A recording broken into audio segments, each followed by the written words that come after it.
Olá, sejam bem-vindos ao mais um episódio do Samvada Cast. É um espaço que a gente tem aqui para conversar de assuntos que nos interessam e que ajudam a gente a viver de uma maneira mais tranquila, mais consciente. Hoje a gente vai falar sobre saúde mental e o nosso convidado é o Dr. André Gix.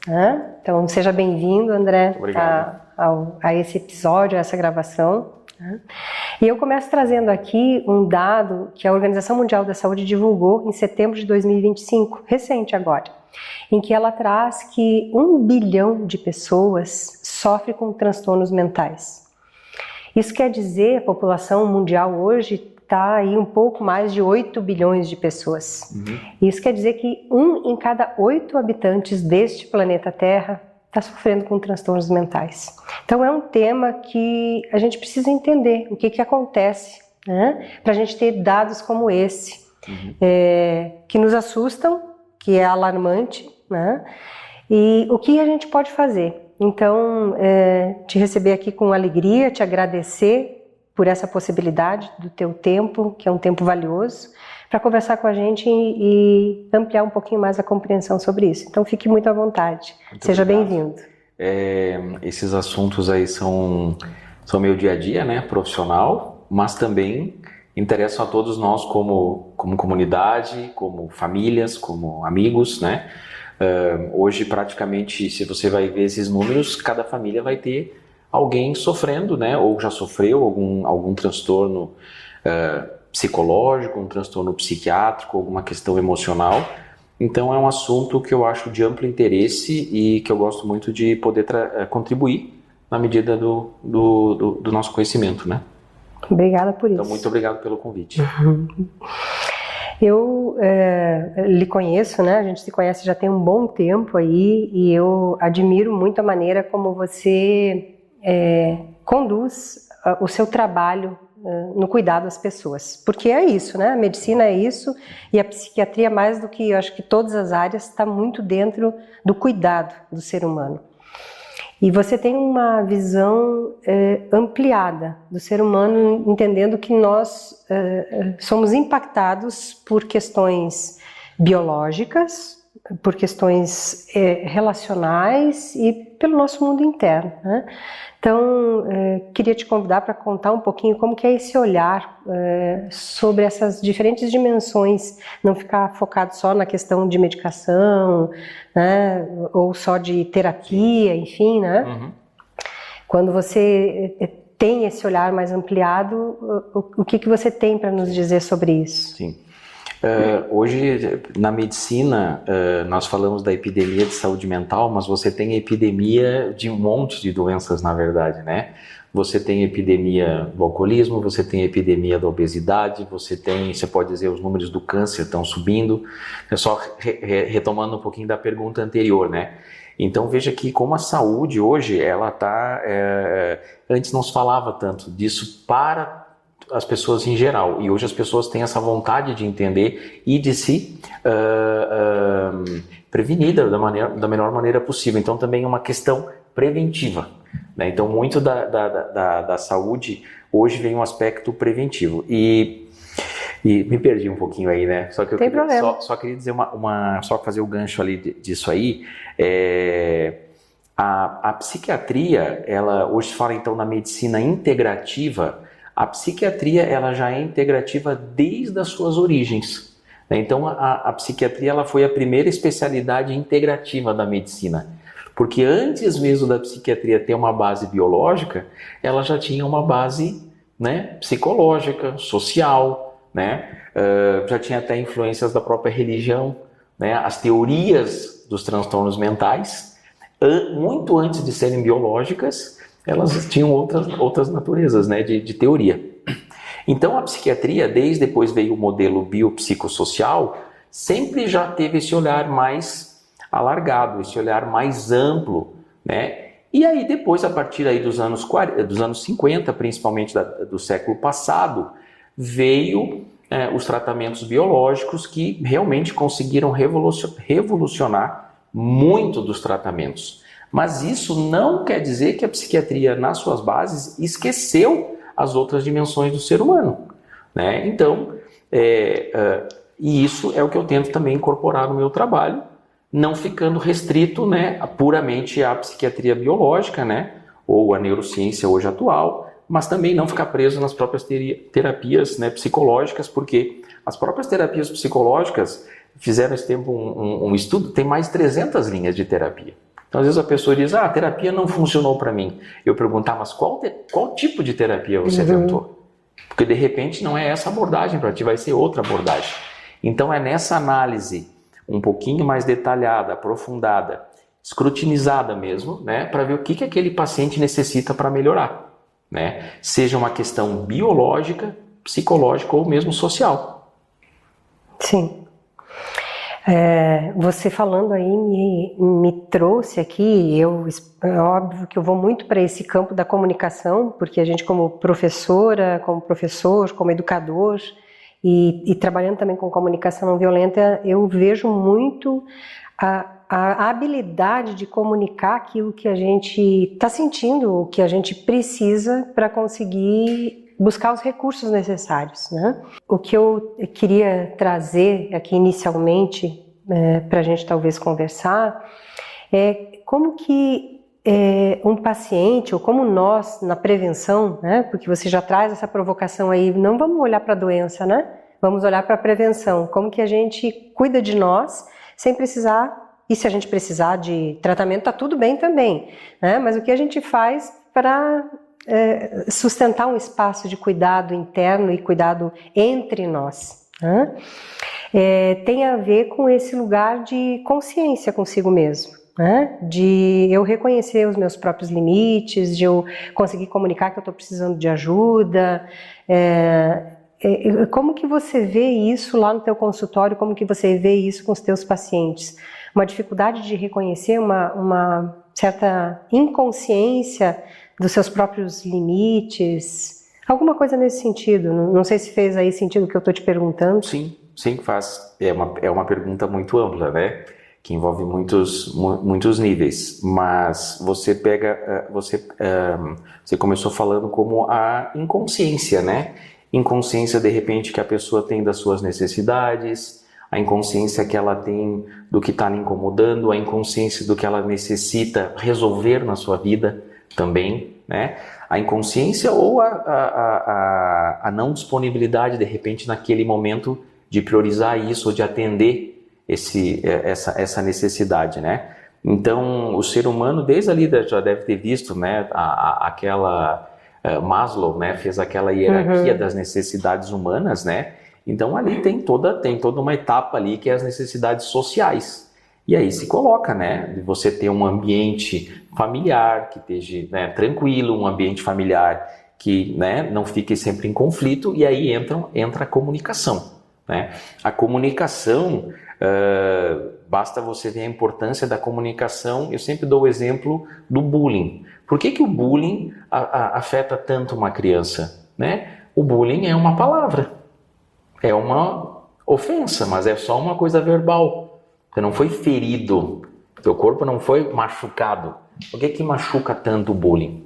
Né? Para você ver a força de uma palavra mal dirigida, mal intencionada, porque o ser humano, principalmente a criança, ela tem a sensibilidade também a essa comunicação, a dor verbal. A principal teoria que eu vi para explicar por que o bullying afeta tanto a criança é que na pré-história da humanidade, a vida era muito arriscada para as crianças, né? Os seres humanos viviam em pequenos grupos, às vezes não havia comida suficiente, as questões do clima, as crianças às vezes eram abandonadas, para não dizer coisas piores, né?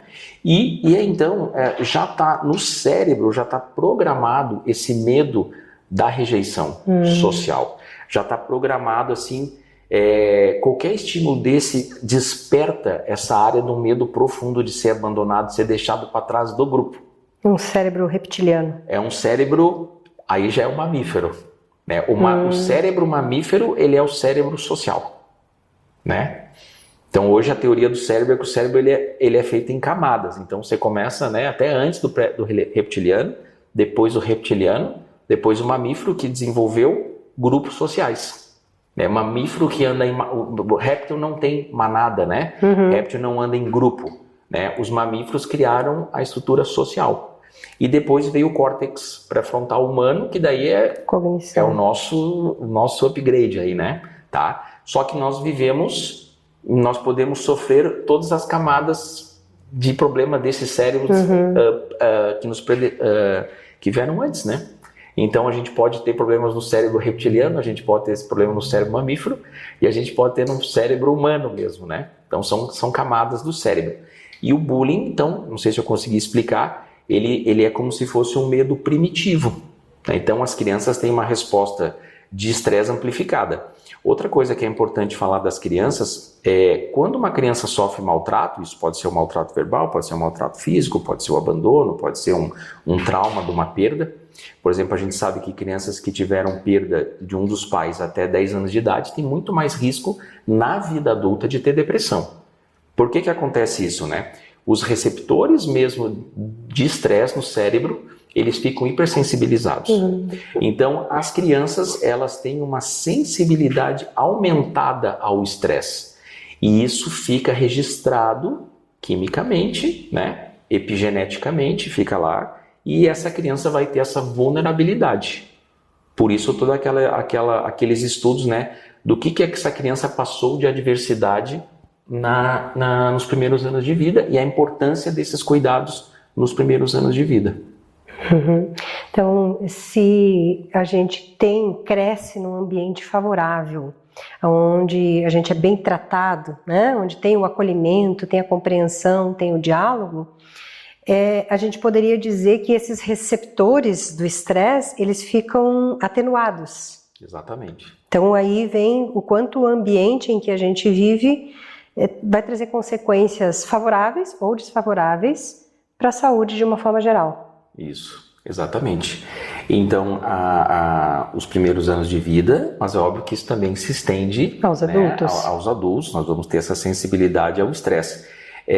O estresse, ele é uma medida que está dizendo assim, ó, isso aqui pode ser só temporário, isso aqui não pode ficar nesse estresse um prazo maior, senão isso vai ter consequência na saúde, né?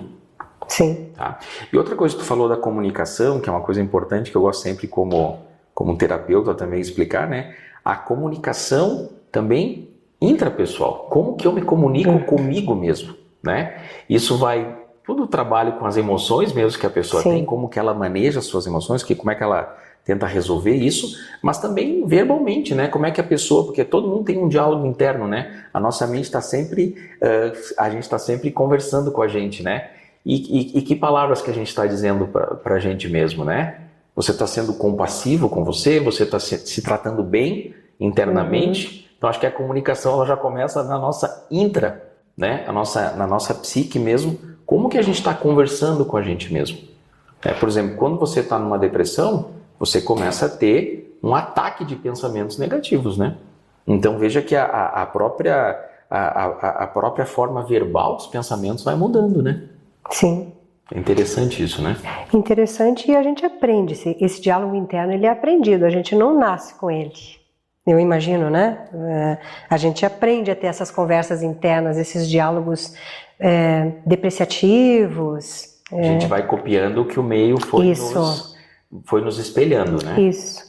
Então, os nossos antepassados, sem querer culpá-los por isso, né, tiveram histórias de vidas que foram bastante difíceis, né? Você trouxe aí na pré-história, na antiguidade, como foi a vida dos nossos avós, dos nossos bisavós, que muitas vezes precisaram lutar pela sobrevivência.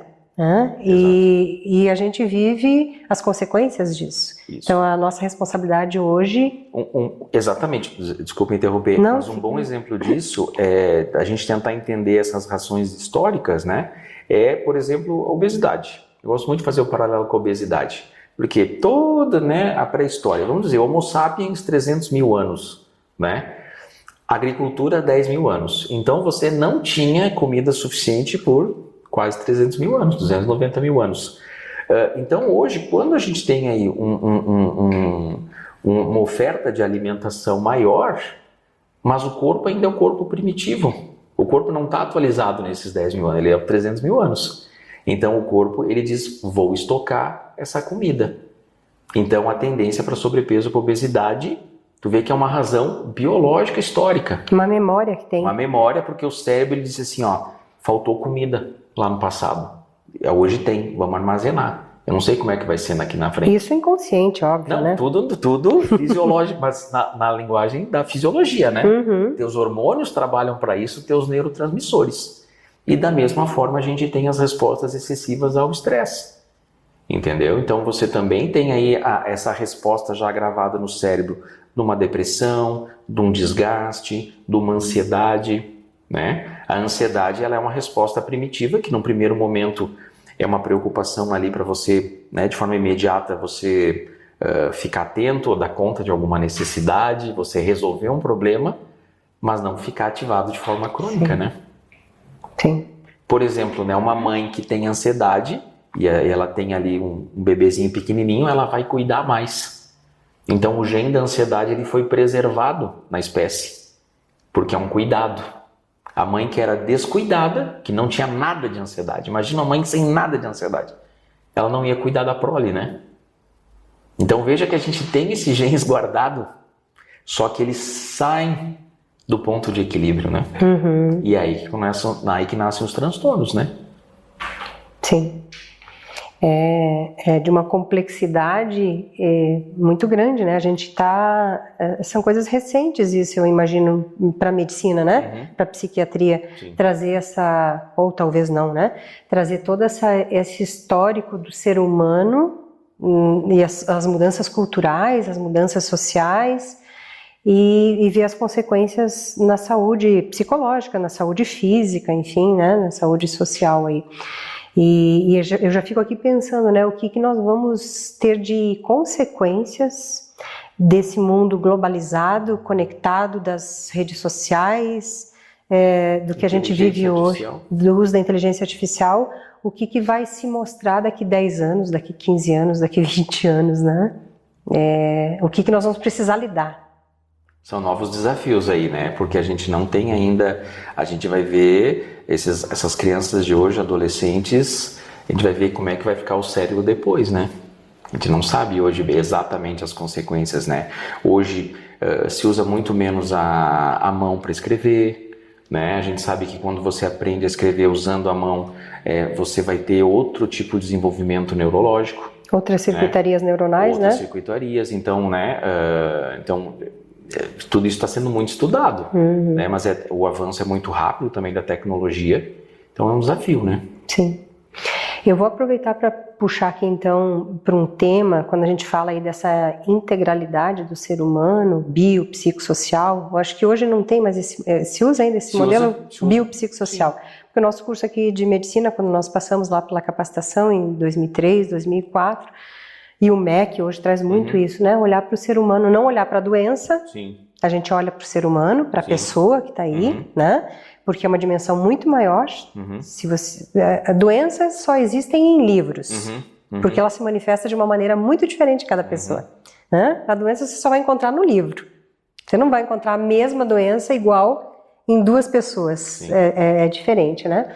Então esse modelo biopsicossocial, ele vem mostrar para a gente que nós somos seres biológicos, somos seres com essa psique, né?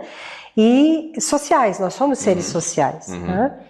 E aí, quando a gente fala de saúde mental, de bem-estar, de cuidado, acho que está aqui para a gente conversar um pouquinho na área biológica. Aí a gente fala muito, a neurociência traz muito isso, né? A questão dos neurotransmissores, o quanto eles vão ativar ou não ativar reações no nosso organismo. Então, quando a gente olha para a área biológica, para o biológico, o que da tua experiência, né, para a gente falar um pouquinho das três áreas, assim, né? Então, no biológico, onde que a gente pode cuidar melhor de nós mesmos, ou quem está no processo de cura, né? Como que pode colocar ingredientes que melhorem o aspecto biológico, o aspecto social e o aspecto psíquico.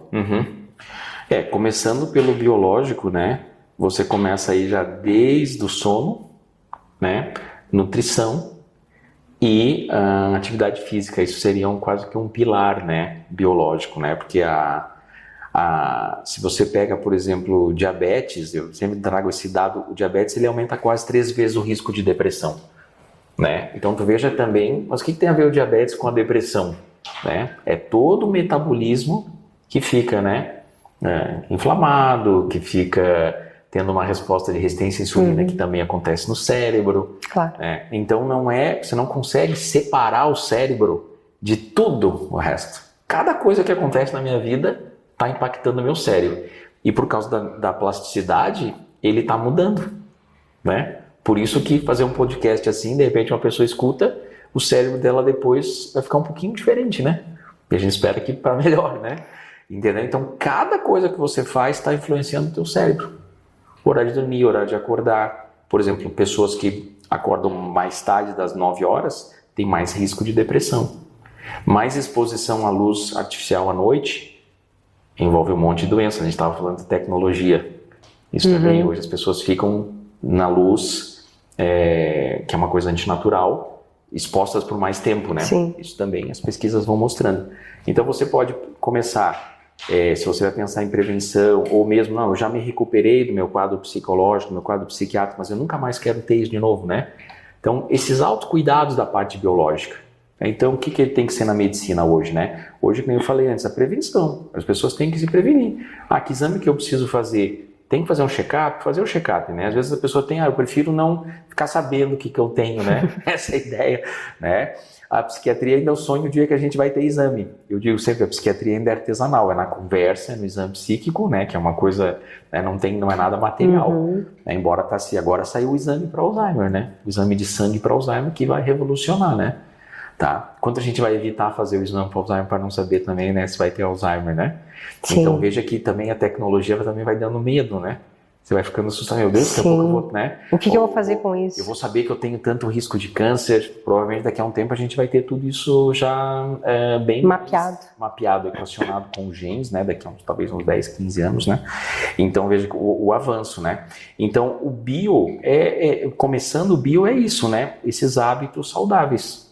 Começando com a alimentação, a gente, por exemplo, na depressão, a gente tem muito assim, dieta mediterrânea, né, que é uma dieta com menos alimentos ultraprocessados, uma dieta mais equilibrada, alimentação mais natural, diminui muito o risco de depressão. E melhora também o curso da depressão. Então veja que você consegue até quantificar isso nos estudos. Né? Tá? Então a pessoa tem que, né, ela tem que ir buscando estar bem, estar se sentindo, né, com energia, motivada. Ela tem que ver qual que é o horário que eu durmo, que eu fico melhor. Atividade física, quando eu faço, eu me sinto melhor. Opa, me sinto melhor, então eu vou fazer isso, né? Tem que ser uma busca pela saúde, né? Até os 40 anos, mais ou menos, você ganha saúde de graça, né? Deus te dá saúde e você não tem que fazer esforço nenhum. Depois dos 40, a saúde é uma conquista. Depois dos 40, você tem que meio que batalhar pela tua saúde, né? Então Mas o que você fez até os 40 vai repercutir depois também. O que eu fiz desde praticamente do ventre da mãe, né? Tudo vai sendo um somatório. Né? Então, eu nasci de parto cesáreo, eu nasci de parto natural, eu tomei leite, eu tomei tudo isso, entendeu? O cérebro é um somatório, né? A tua história está tudo ali, porque tem a epigenética, né? A epigenética é toda essa transformação. Tomou água mais potável, água mais contaminada, teve que tomar muito antibiótico, não teve, tudo isso, né? Só que ainda não consegue quantificar. Então, a busca de uma verdadeira saúde, vamos dizer assim. Né? E o básico, então, seria a questão de uma higiene do sono, né? A gente cuidar, ter uma certa rotina, não ficar variando muito, não dormir para além, né? Acordar com o sol, na luz do dia. E o sono... Sono, a nutrição. O que se come, né? Ter menos carboidrato, menos açúcar, colocar mais proteína. Isso, eu sou sabe que na própria nutrição eles ainda discutem, né? O mecanismo todo de sobrepeso, da obesidade, é uma questão da resposta à insulina, é uma questão de calorias no total. Você tem essas duas vertentes. Eu sou da linha low carb e insulina, né? Como que o modelo do ganho de peso é que hoje a gente come muito mais carboidrato, isso vai fazer a tua insulina trabalhar mais e aí vem toda a cascata de efeitos disso, né? Então eu sou mais dessa linha low carb, então eu acho que quem falou, o excesso de carboidratos, né? Então você começa a ver o que te faz bem. E você vai monitorando, né? Como eu falei ali antes, claro, os exames, né, de sangue, mas como você está se sentindo, né? Daqui a pouco você está dormindo menos, você sabe que você precisava dormir um pouco mais, mas você não respeita. Hoje eu sei que eu preciso dormir mais cedo, mas mas eu vou assistir mais alguma coisa, Sim. ou eu vou trabalhar muito tarde. Eu sempre falo, as horas de sono, tu acorda mais cedo, trabalha amanhã de manhã, tu não precisa trabalhar, né, 11 da noite. Porque ali primeiro teu cérebro já não está no melhor momento para trabalhar, né? 10 horas da noite, né? A própria criatividade. A própria criatividade, né? Os estudantes de medicina, né? Eu vejo isso, vou estudar, amanhã tem prova, vou estudar até 3 da manhã. A gente sabe que o sono é onde tu vai gravar o que você estudou. Antes da prova você tem que dormir, não, né? Sim. Então, se quiser, acorda mais cedo no outro dia um pouquinho para estudar. Então, são pequenas coisas que vão somando, né? E da nutrição também, hoje, é a parte de suplementação, que infelizmente, com a nossa alimentação hoje, às vezes ficam faltando mesmo, né? Algumas coisas para serem suplementadas, né? Então, sono, o que a gente come e o outro... Exercício físico. A atividade física. Exercício físico, 150 minutos de exercício cardio, tipo zona 2, como semanal básico para você prevenir um monte de coisas, né? Então são 150 minutos. Para depressão, isso está bem estabelecido, já pegaram 2 grupos e viram, é melhor você fazer 5 vezes por semana 30 minutos, do que 3 vezes por semana 50 minutos. Então 150 minutos é o mínimo hoje. Mas também as pessoas vão aumentando, não tem muito mais benefício aumentar muito a atividade física, não vai ganhar mais. Então veja que já esse tanto já faz a maior parte do trabalho. Isso tem dados mostrando. Dados que o fator de crescimento neuronal é uma das maneiras que os antidepressivos também fazem a sua ação. Veja que o exercício atua no mesmo local. Tá? Então o exercício, né, baixa cortisol, você vai dormir melhor. Então o exercício hoje é uma pílula que não tem como você deixar de ter na sua semana, né? Não precisa fazer exercício todo dia, mas é imprescindível em todas as áreas da medicina. E tu traz o BDNF como um fator de plasticidade neuronal, né? E esse também é um conceito relativamente novo na área da saúde. Quando eu fiz faculdade, faz um pouquinho tempinho, né? A ideia assim, era um dogma que o cérebro não produzia novos neurônios.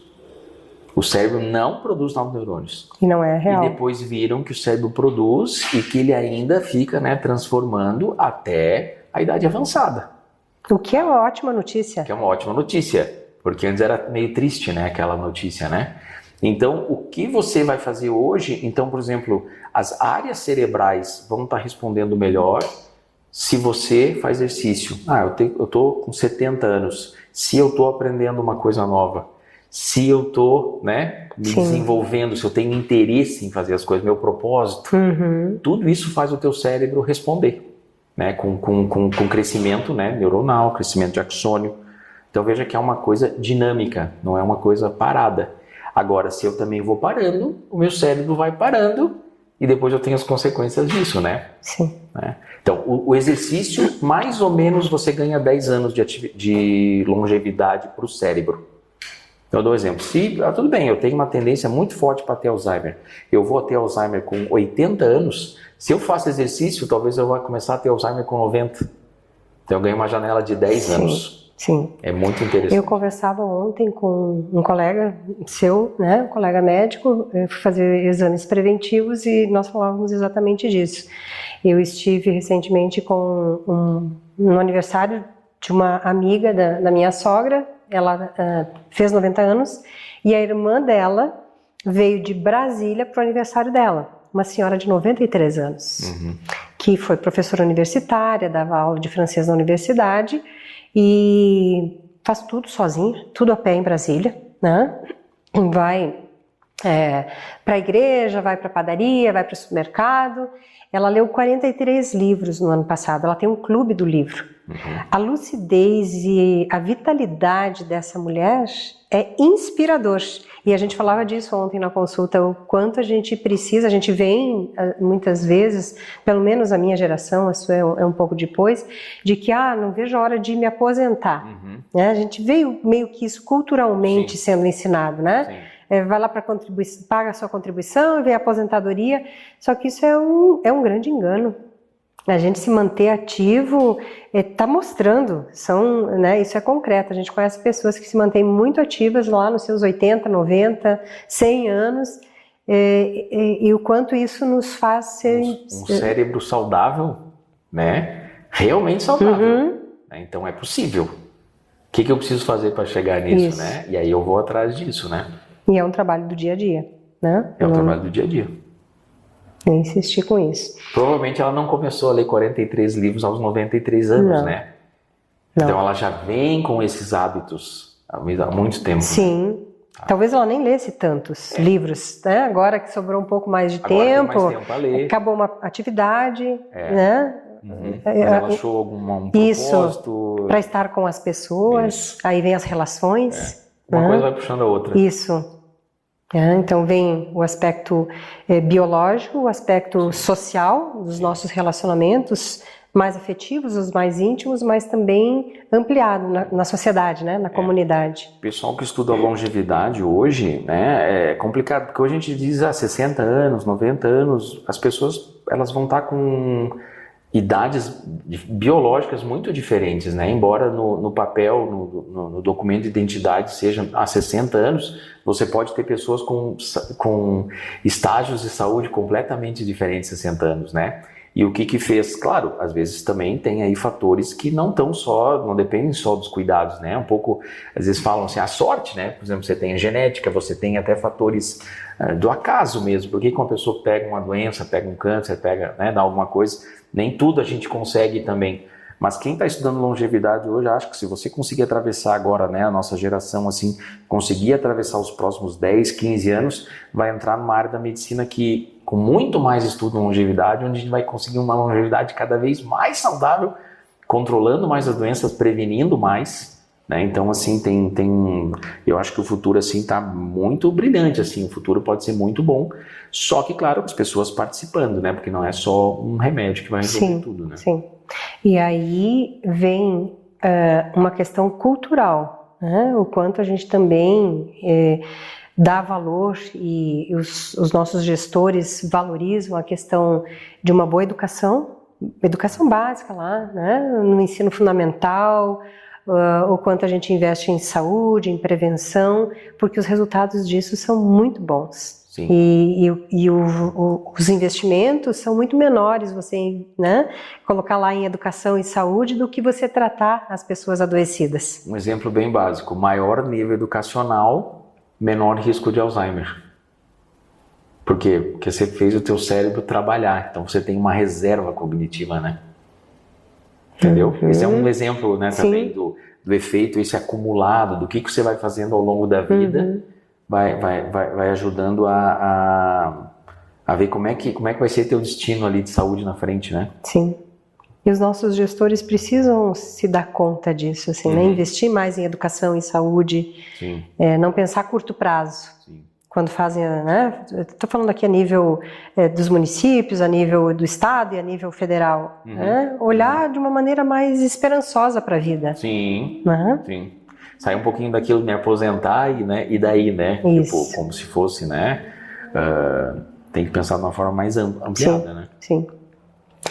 Eu vou trazer aqui um outro assunto que está aí, eu tenho me debruçado para estudar um pouquinho sobre isso. Eu vi que a questão de controle, de gestão de riscos no ambiente de trabalho é uma coisa que passa a ser obrigatória agora a partir de 2026.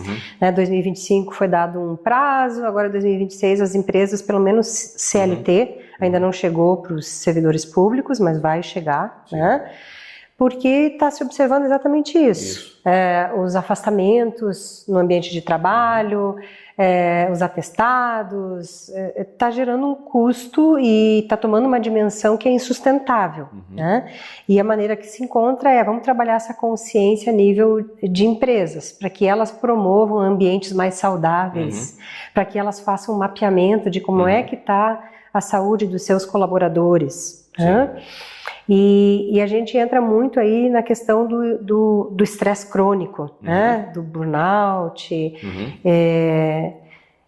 Você observa lá no teu consultório que essa questão do estresse crônico relacionado ao campo do trabalho vem muito paciente em decorrência disso?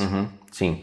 Eu acho um avanço, né, que vão entrar essas medidas, né? Porque é mais uma forma de você dar atenção, que às vezes, né, o ambiente mesmo da empresa também dá uma mão, vamos dizer assim, porque senão fica tudo, né, com o próprio funcionário que já está, né, ou com as famílias, né, a pessoa já está mal, às vezes ela precisa de alguém também que identifique isso, que ajude ela no momento que o que acontece na fragilidade aí psicológica é que é um momento que você mesmo daí não comunica ou não consegue buscar ajuda por si só, né, muitas vezes, né, então mais olhares aí tentando cuidar disso, eu acho que é muito bem-vindo, né, e aí, claro, com certeza essas questões aí de estresse profissional, elas vão chegar no consultório ou na forma de burnout, ou mesmo na forma de transtorno de ansiedade, ou mesmo de depressão, né, então, claro, aí existe, né, toda essa questão, o burnout é um subtipo de depressão, onde é que o burnout se encaixa,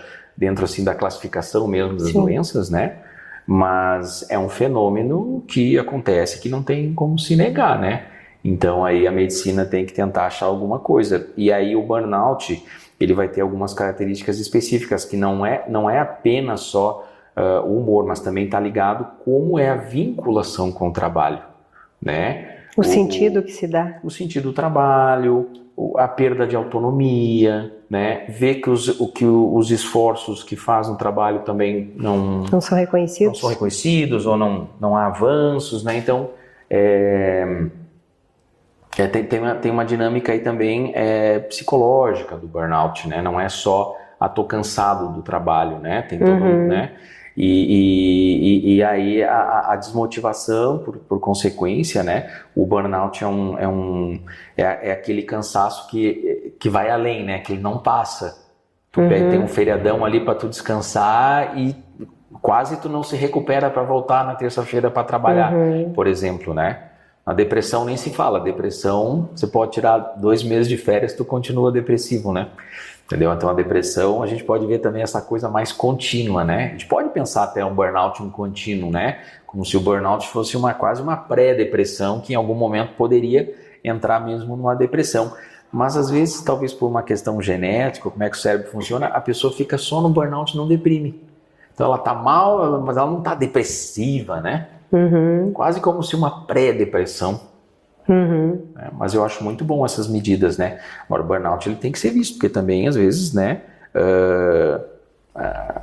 alguma coisa biológica para ajudar, tratamento psicológico, Sim. Mudanças na questão do trabalho, né? Sim, e eu tenho lido um pouco a própria NR1, com essa atualização dela, a gente trazer para as nossas conversas e trazer para a superfície se interessar, como é que você está, né? Isso. Não que você vá assumir a responsabilidade pelo cuidado dessa pessoa, mas só de ela poder falar que ela não está bem. Está sendo ter uma atenção em cima disso, né?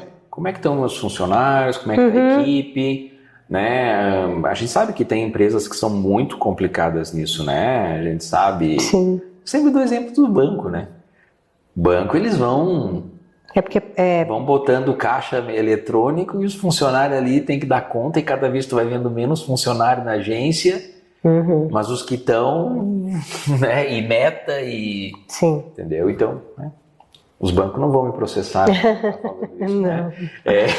Eu não citei nenhum, né? Não. Citei nenhum. É uma realidade. É uma realidade, E a né? gente dá um exemplo, Então, as metas tá aí em muitos espaços, assim, né? Muitos locais de trabalho. Você tem que cumprir meta, né? Então às vezes tem que achar um ponto mais de equilíbrio, né? Sim. As empresas também. Então isso é uma forma das empresas começarem a se implicarem um pouco nisso também, né? Sim. Afinal, a pessoa passa 8 horas ou mais do dia Isso. ali. Então ocupa muito tempo, né, da vida da pessoa. Sim, o trabalho tem um valor fundamental Isso. na nossa vida. Isso. Tá certo. André, a gente fala aí da dieta, né, dos nossos relacionamentos. Eu sei porque a gente já conversou algumas vezes sobre isso, sobre o quanto os nossos comportamentos têm a ver com produção de neurotransmissores e o quanto eles vão dar um bem-estar melhor para a gente ou não, né? Você quer, só para ilustrar para quem está nos ouvindo, assim, talvez algum exemplo de tipo de alimentação que favorece determinado tipo de neurotransmissor ou de ambientes mais favoráveis onde a gente está, que a gente se sente mais no estado de relaxamento, né? Aqui eu estou me sentindo segura. Isso. Que tipos de neurotransmissores são esses que são mais produzidos? Algum exemplo só? Assim, né? Eu gosto muito daquela ideia, né, do sistema simpático e parasimpático. Então, se eu estou numa empresa que o negócio está tenso, que a cobrança está muito grande, que eu não consigo relaxar e vai nessa vibe aí de segunda até sexta, eu estou sempre produzindo o meu simpático, né? Então, se de repente, né, essa mesma empresa, a empresa também pode estar passando um momento difícil, mas ela consegue, em alguma forma, né, promover momentos de descanso, momentos de relaxamento, né? Uma melhor alimentação, daqui a pouco você está tendo momentos, né, mesmo no trabalho, de parasimpático, que o parasimpático é relaxamento, uma resposta de relaxamento, né? Então, essa resposta de relaxamento vai influenciar os neurotransmissores, vai influenciar o eixo ali hipotálamo hipófise, né, adrenal, que é o cortisol, né? Embora a gente não consiga medir o cortisol, ele não é assim tão fácil de mensurar, ele não vai ser linear com o nível de estresse. Às vezes a pessoa está com muito estresse, o cortisol está baixo, porque já entrou numa fase de desgaste do esgotou. Adrenal, já é o esgotamento, né, da adrenal ali. Então você não consegue medir isso, né? Mas você vai vendo que a alimentação, atividade de relaxamento, tudo isso vai ter uma consequência nos neurotransmissores, tá? E aí, o cortisol é um marcador, se a gente conseguisse marcar ele, é um marcador de estresse. Isso. Né? E que outros neurotransmissores ou que outros hormônios são marcadores de uma condição mais de relaxamento? O cortisol, ele vai, só para complementar do cortisol, o cortisol hiperativado ou ativado de forma contínua, ele vai causar atrofia neuronal. Então você pega o neurônio, eu mostro meus pacientes, o neurônio ele tem todas as ramificações, daqui a pouco com o estresse do cortisol, a depressão também tem esse mecanismo, né? Essa arvorezinha, as ramificações vão diminuindo, ela fica uma arvorezinha seca, murcha, que é o teu neurônio lá, murchinho, tá? Quando você faz atividade física, quando você faz uma meditação, quando você toma um remédio, a arvorezinha volta, ou a própria ketamina, a aplicação de ketamina também faz esse crescimento, essa reversão dessa atrofia neuronal, tá? Eu acho que a resposta de relaxamento, se você poderia dizer assim, não seria tão marcado com o que faz, né? Mas essa redução toda do cortisol, né? Por si só, e até teu coração vai funcionar de forma diferente, né? Diminuindo a ativação simpática, né? Adrenérgica, adrenalina, no cérebro a noradrenalina também, né? Indo para atitudes de relaxamento, né? Tanto que quem começou muito da meditação nos Estados Unidos foi um cardiologista, né? Ele estudou e a resposta de relaxamento. Então, ele via que os pacientes que começavam a aprender lá certas formas de meditação ia baixando naturalmente a pressão arterial. Sim, e eles usam estrategicamente isso, né? Usam. Nos Estados Unidos. Usam. Nos Estados Unidos usam muito. Protocolo. Protocolo. Você vai aprender, você está com hipertenso, você tem que fazer uns minutos aí de relaxamento todo dia, né? Respiração consciente. Aí você tem N técnicas daí, né? De meditação e de relaxamento. treinamento autógeno, que é uma outra linha que veio da Alemanha. Então, daí você tem os métodos puramente de respiração, né, que vão causar uma resposta de relaxamento, e essa resposta de relaxamento tem níveis, até chegar num nível meditativo, que é um nível muito mais elevado, né? Sim. Entendeu? Mas tudo isso seria anti-resposta do cérebro estresse, né? Luta, conflito, alguém está me atacando verbalmente, né? Já liga o cérebro. Alguém está te atacando, não, eu consigo. Teu cérebro responde. Teu cérebro está preparado para se defender. Sim. Né? Então é difícil esse autocontrole assim. Não, pode deixar que eu não vou me estressar com nada, né? Isso não existe. Né? Então, assim, o nosso cérebro, os locais que ativam ele são os nossos órgãos dos sentidos, né? O que a gente vê, Sim. O que a gente sente, né? De aromas, olfato o mesmo. que a gente sente na boca também, o que a gente escuta, o que a gente percebe na pele, né? Tudo isso vai levar informações para o cérebro, que pode levar num estado maior de alerta, ou que pode dizer, não, aqui eu estou segura. Isso, né? relaxamento. Então tem a ver com os receptores. E aí você conseguir também essa comunicação interna, amigável, para você com você também ter essa resposta. Sim. Não só que o meio, o que acontece externamente, mas né? que eu também consiga dentro de mim ter esse espaço, né, de relaxamento, que apesar de um dia estressante eu possa dentro de mim estar num estado mais organizado, né? E aí vem o que você já trouxe aí, a questão da meditação, e eu vou te convidar assim para contar um pouquinho a tua linha, né, da terapia, né? Porque além a psiquiatria é uma área, o terapeuta é uma outra área que se complementam, né? Mas aí a rotina de uma meditação, de um estado contemplativo, vai aprimorando os nossos recursos internos para quando as coisas não estão muito dentro do previsível, a gente ter recursos para saber que caminhos tomar. Isso. Por aí, né? Isso. Você, com a meditação, primeiro que a meditação, da mesma forma que o exercício, a meditação hoje, ela já está extensamente comprovada biologicamente os efeitos dela no cérebro. Tanto de crescimento de córtex mesmo, certas estruturas ativadas, certos circuitos cerebrais ativados com a meditação. Né?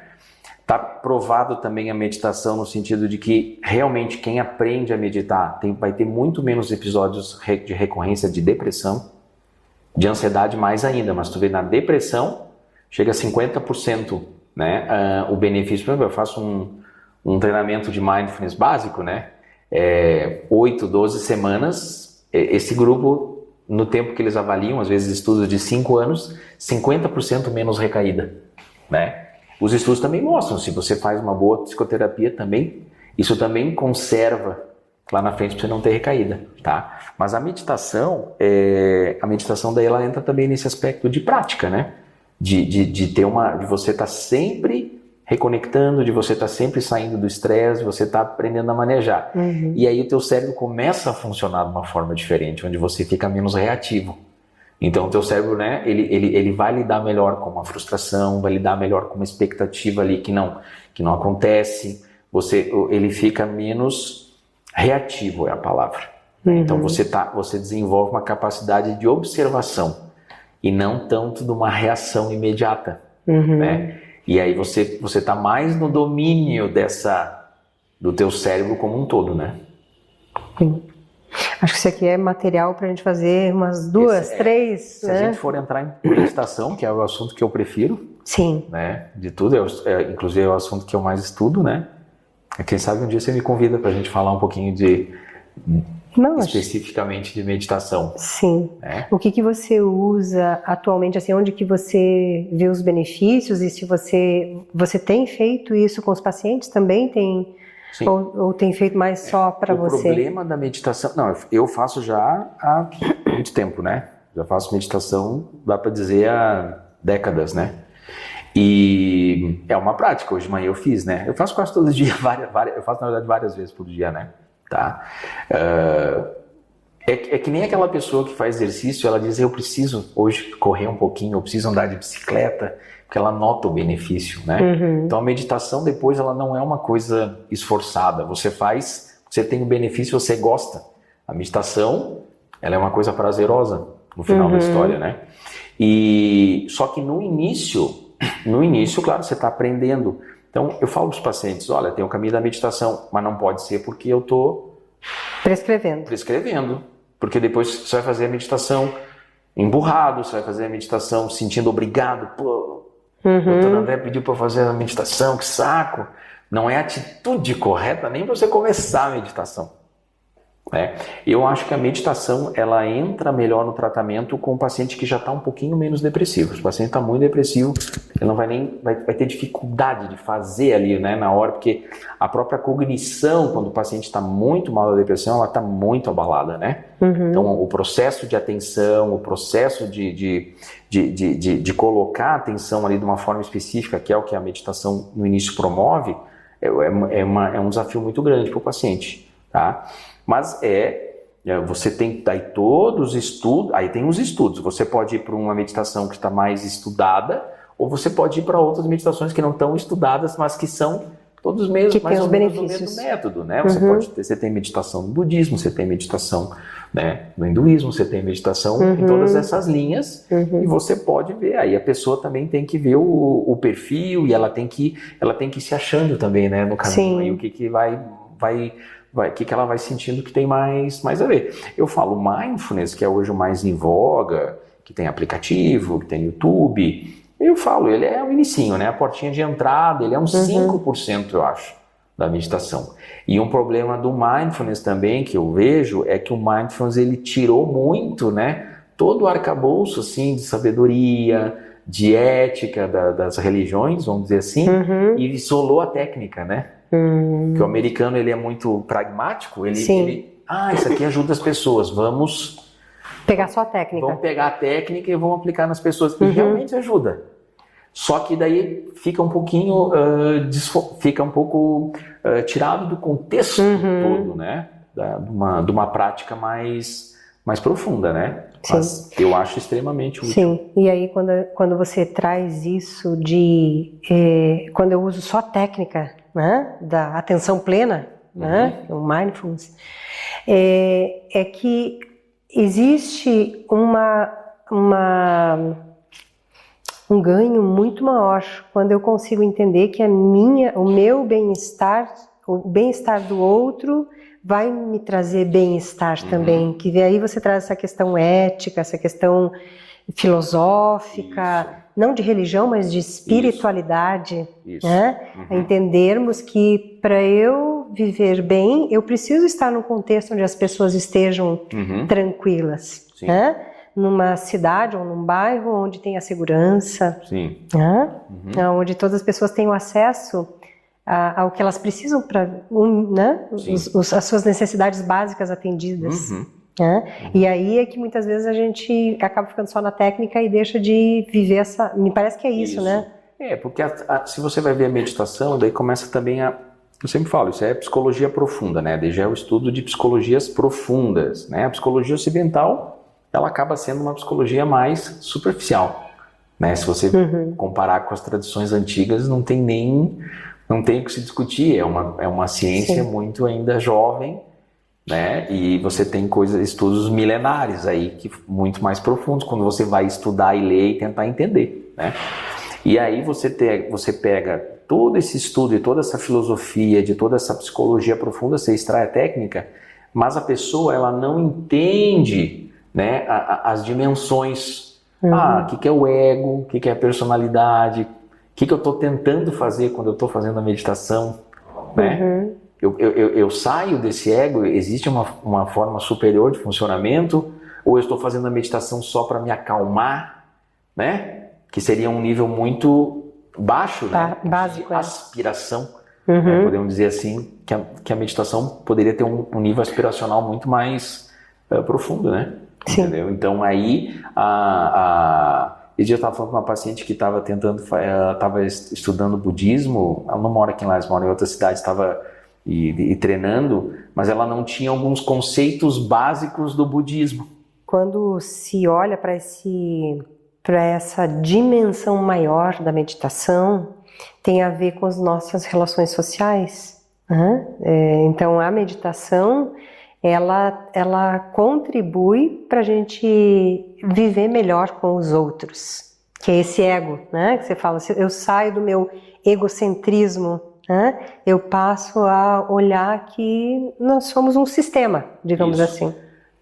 Talvez o primeiro benefício da meditação aí, quando você vai olhar do ponto de vista social, né, ou dentro de uma sociedade ali, o núcleo família, né, é uma diminuição das respostas automáticas, né, de ataque e defesa, luta e fuga, que são as respostas do ego, né? Sim. São aquelas coisas que já são aprendidas. Quando você vai aprendendo a meditação, você vai tendo, né, esse espaço de observação, e isso vai modulando as tuas respostas, né? Então, como é que tu te relaciona com teu filho, como é que tu relaciona com teu marido, com tua mulher, isso vai, com teus amigos, né? Isso vai, vamos dizer assim, que os ganhos da meditação, eles vão sendo compartilhados no entorno, no ambiente, porque você começou um processo de mudança, né?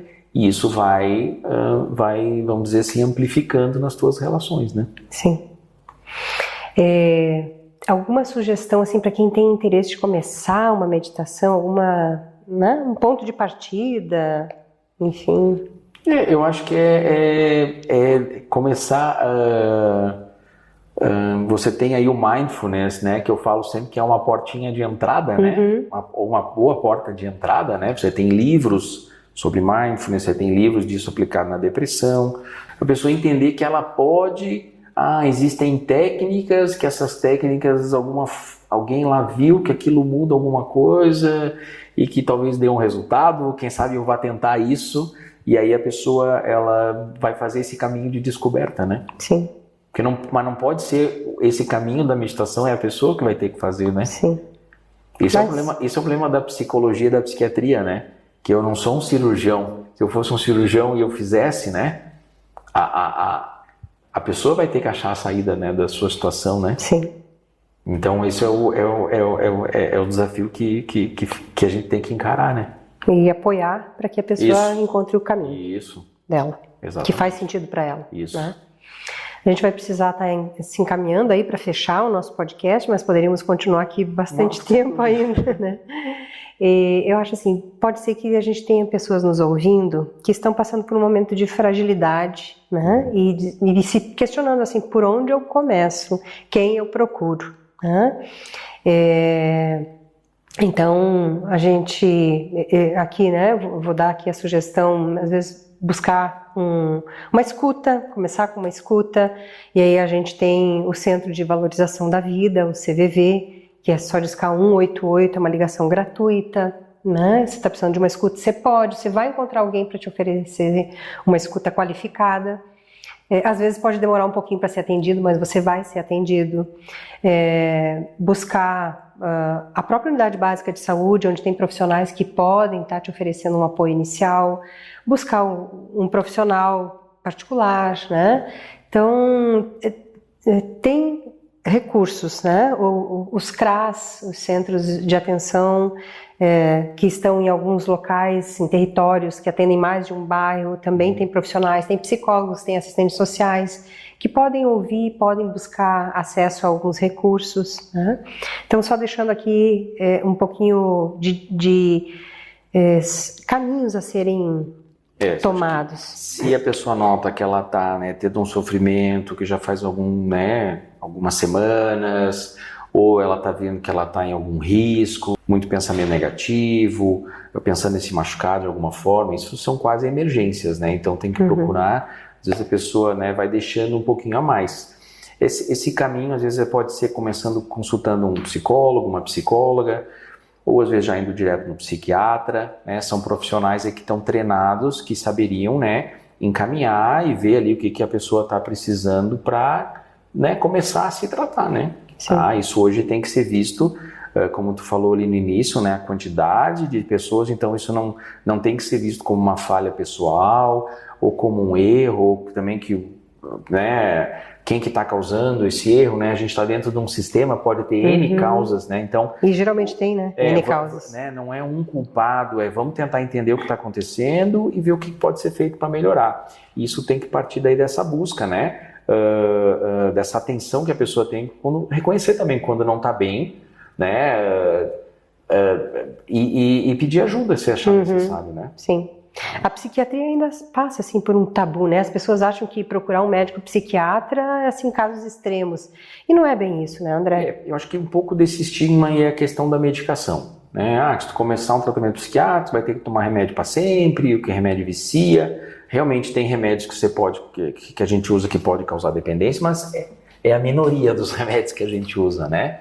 O que mais acontece é que às vezes você tem, infelizmente, você tem doenças psiquiátricas que têm um curso muito longo e que a pessoa vai ter que ter um cuidado, como ela vai ter que tomar sempre um remédio para pressão alta, um remédio para diabetes. Algumas doenças psiquiátricas têm essa natureza, né? Então, aí também hoje na medicina, essa decisão do tratamento é uma decisão compartilhada, né?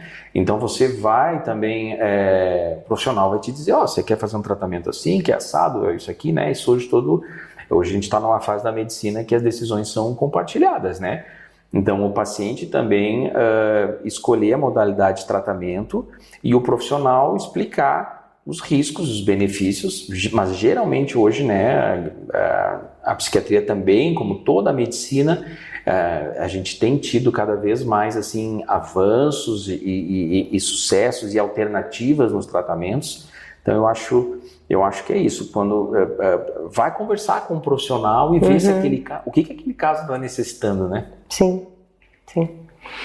Bom, para quem quiser conhecer um pouco mais do teu trabalho, se tem alguma rede social, acho que atualmente... o Instagram que está meio parado lá, porque a gente trabalha muito, não tem aquele tempo, né? Mas quem sabe esse ano é uma das minhas ideias estar postando mais coisas. Vamos ver se nas próximas semanas eu já começo esse movimento aí, tá? E tem, né? Tem o nosso consultório mas fica as ordens aí, tá? Tá certo, então que sirva de estímulo para que você possa compartilhar, né, tudo que você estuda, pratica, né, e tomara que você consiga reativar suas redes sociais para as pessoas poderem te acessar mais, né? Verdade. Então, a gente agradece muito a tua participação, fique à vontade para falar alguma coisa que talvez você desejasse falar e não teve oportunidade, se quiser falar. Eu agradeço de novo o convite, né, gostei bastante, eu acho que é um assunto muito amplo. O cérebro, na verdade, ele é a interface de tudo, né? Tudo, no final das contas, vai ser o cérebro. Então, é um assunto inesgotável, né? E eu acho que espero ter conseguido, né, passar um pouquinho dessas dimensões profundas que o cérebro tem e que, né, se a gente tem algum amigo, algum familiar ou a gente mesmo não está bem, fazer esse movimento de busca que... hoje os tratamentos conseguem realmente melhorar muito a qualidade de vida, né? E às vezes a pessoa já está numa fase que ela já está até já meio acostumada, né? Com uma ansiedade, ou com uma insônia, ou com uma depressão, muitas vezes, né? Sim. E não tentou ainda certos recursos que hoje a psicologia e a medicina tem, né? Então acho que seria a minha mensagem final aí. Obrigada, André. E você falando, eu me lembro de alguns grupos terapêuticos, não é tem terapêutico, mas rodas de conversa que acontecem virtualmente. Tem a Sim, que é uma ONG de Florianópolis, que tem encontros só para mulheres, só para homens, só para pessoas negras, grupos abertos para falar, e é um exemplo, né? Tem outros exemplos, tem as quintas à noite, o grupo de convivência de comunicação não violenta com o pessoal do Rio, mas que é aberto também. Então, se tiverem interesse, podem nos procurar. Esses são os usos bons da internet, né? Isso. Entendeu? Eu acho fantástico isso aí. Quebrar as barreiras de distância também, né? Estar com outras pessoas. E oferecer essa ajuda, conhecimento. Sim. Fantástico, né? Então, se tiverem mais interesse, entrem em contato conosco que a gente passa essas informações. E a gente agradece a você que está nos ouvindo, nos vendo, a mais um episódio do Sanvada Cast.